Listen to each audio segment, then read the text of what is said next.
Former Sinn Féin TD Patricia Ryan has taken up a role with the now independent TD Brian Stanley with his office in Leinster House.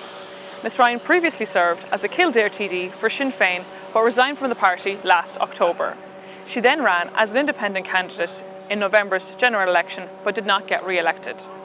Speaking to the Irish Independent, Ms Ryan confirmed that she has taken up a role as a parliamentary assistant to TD Brian Stanley. The parliamentary assistant role starts at just over €48,000 per year. All TDs are entitled to hire a parliamentary assistant and an administrative assistant to help them with their duties both in the Oireachtas and in the constituency.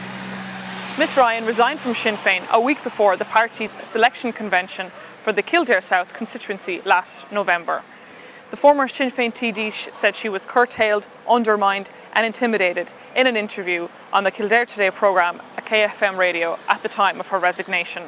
She said she had been unhappy for quite some time within the party, describing her decision to resign as a very hard one to make and one that she'd been thinking about for around 18 months. However, she insisted there was never a falling out, but said she felt curtailed in what she could post on social media. Ms Ryan also took issue with having questions to the party leader, Mary Lou MacDonald, being vetted before a member could ask them at party meetings. Ms Ryan has taken up the role in Mr Stanley's office, who he himself resigned from Sinn Féin after 40 years within the party. Mr Stanley was a veteran TD but quit the party last year, citing a kangaroo court following an internal party inquiry into allegations of sexual misconduct against him, which he strenuously has denied.